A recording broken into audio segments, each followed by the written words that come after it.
did for a couple months, and then he just went ape shit fucking retarded and just nuts, and then he got picked up by the WWE and became Macho Man Randy Savage, and then that's pretty much what he stayed as until he died. But I grew up with him and Lawler and Flair and all them because my mother used to go see all them when they were in NWA, and then when they made the transition over, she kept up with them.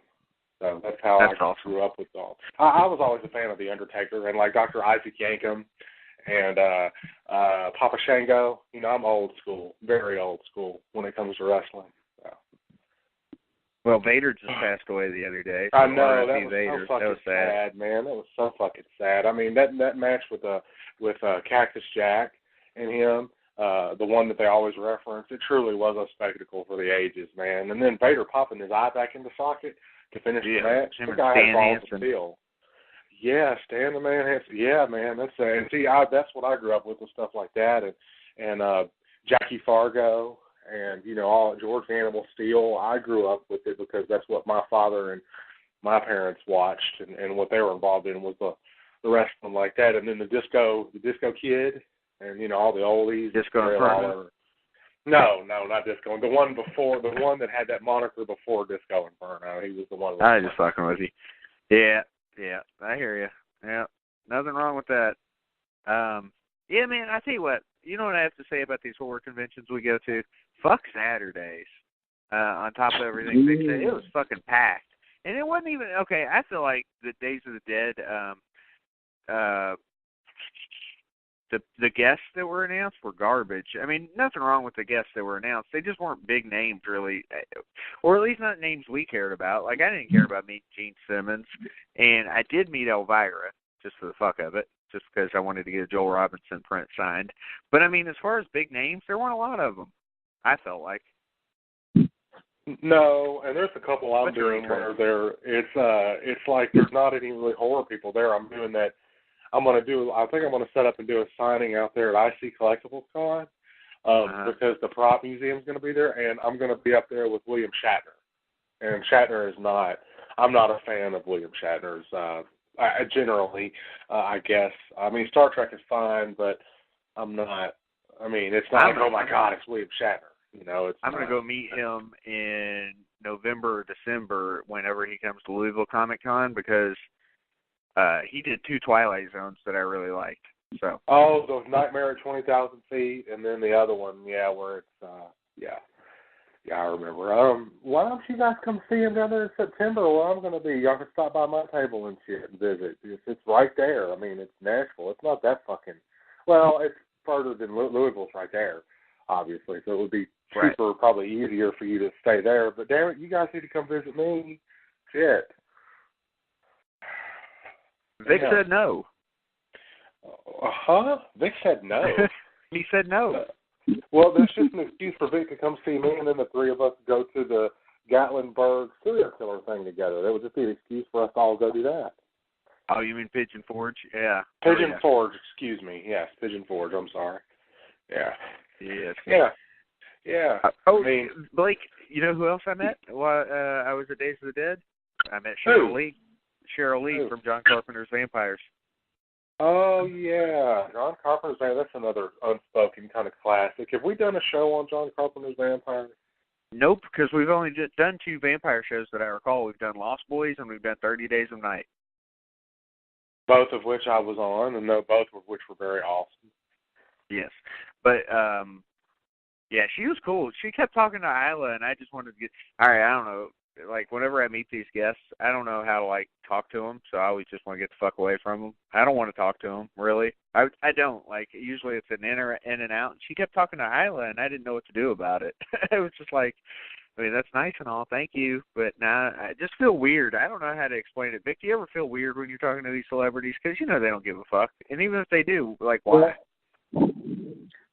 Sometimes, but, like, sometimes they just keep on talking and talking and talking, and I'm, like, trying to ease on out, but they just keep on bringing me back in, and then, you know. Well, I guess it's good that we were friends first, because if y'all were to show up at some convention and didn't know me, and y'all got something signed, you probably wouldn't talk to me either, honestly. Well, we're just I'm just saying. I mean, it just. Well, no, I mean, like I said, and that's not always true about people that don't care. You know, that they're celebrities and they don't care. Some of them might not, but there are some that do, and I've been firsthand to that. So, I mean, there are some that do. It's just one of those things where I don't want to get sucked into a conversation. That's all. I don't want to talk to anybody really, other than the people that I'm hanging out with at the time. But which is why you only talk to me once or twice a month, We invite you on though. There's a big difference.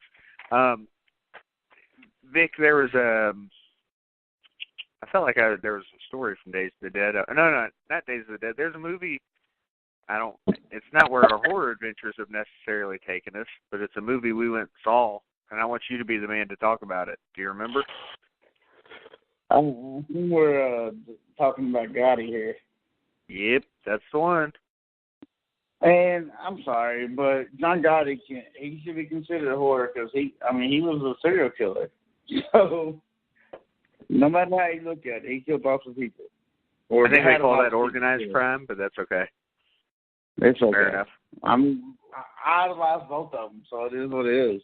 But yes. Yeah, we went and saw the Gotti movie, and man, was it good? It is getting a lot of unwarranted hate, and I don't understand why. It is John Travolta's best role since Pulp Fiction.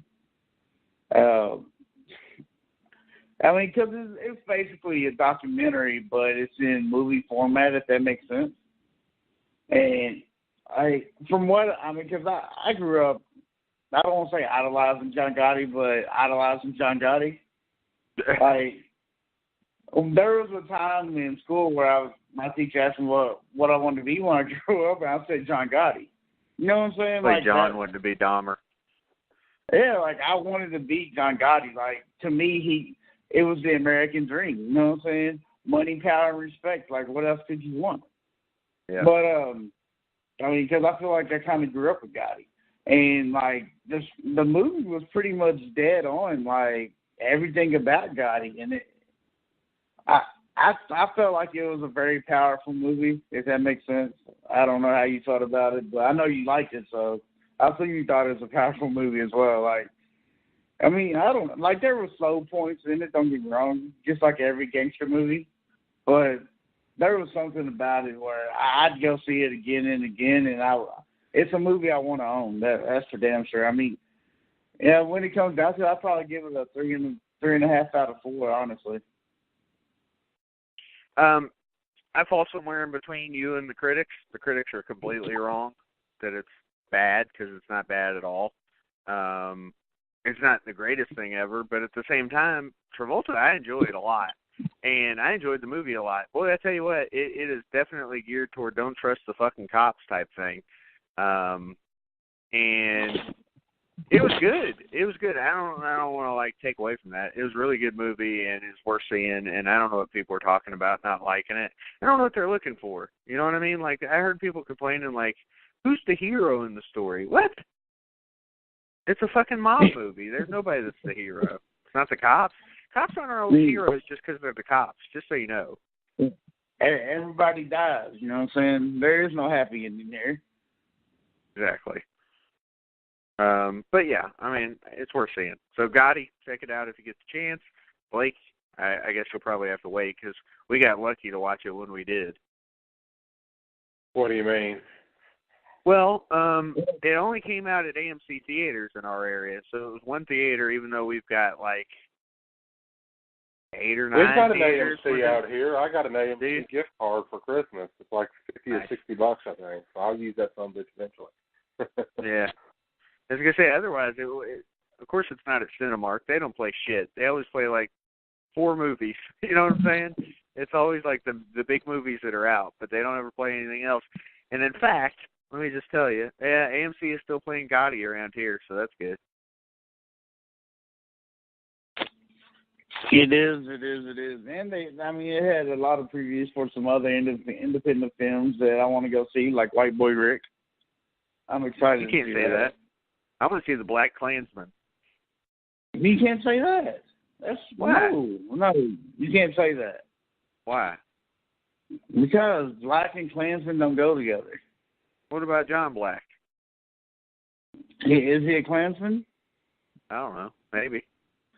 What about Corey Black? He's Corey Blackard. Yeah. Corey Blackass. Corey Blackass. Oh, all right.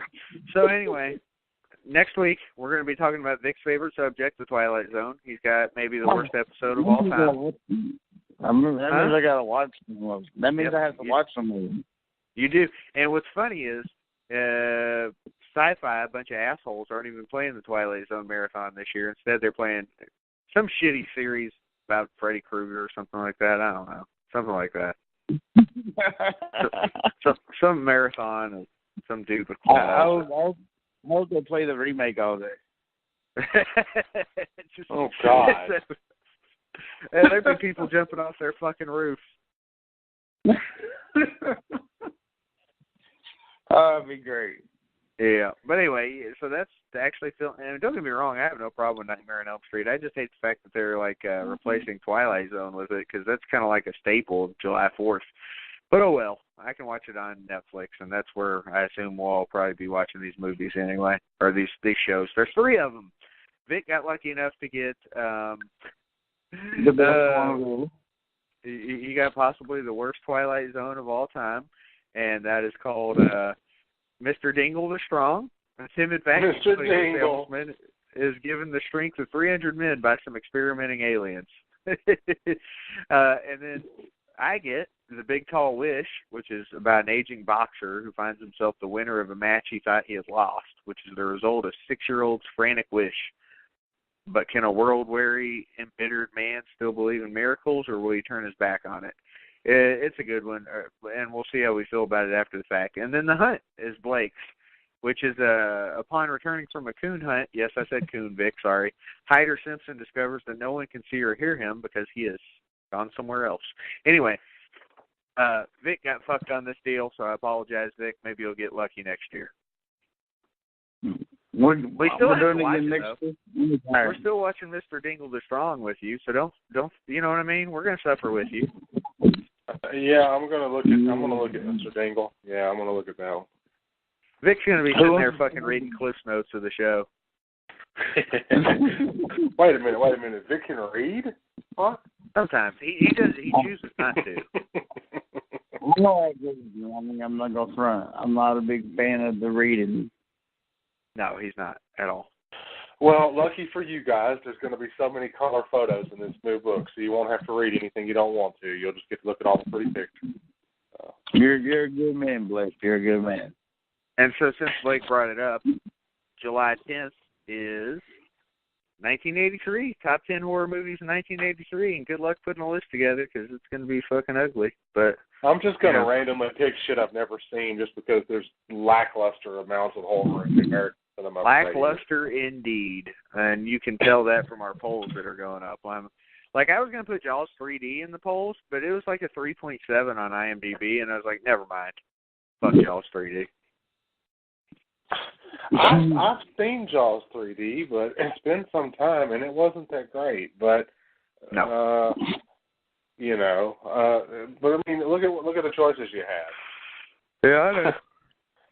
So, that'll be interesting. Higher ratings is my point. So anyway, we've got the next 3 weeks planned. We got Twilight Zone next week. We've got July 10th is the 1983, and then July 17th, Richard Speck with Ray Johnson coming on. That's all I got. We'll figure out some more later on, and we'll fucking add them to the slate. We got to do Sleepaway Camp 3 at some point this summer too, Vic.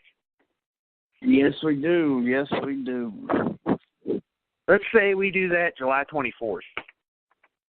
Sounds like a plan, man. Look at that, filling out the calendar.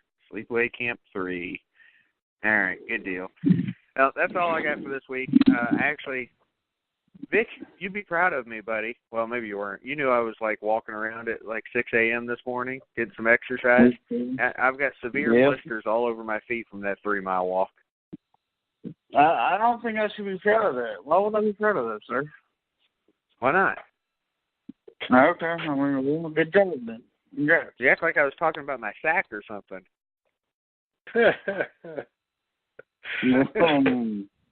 What? All right. Anyway, that's all I got for this week. So at Trav and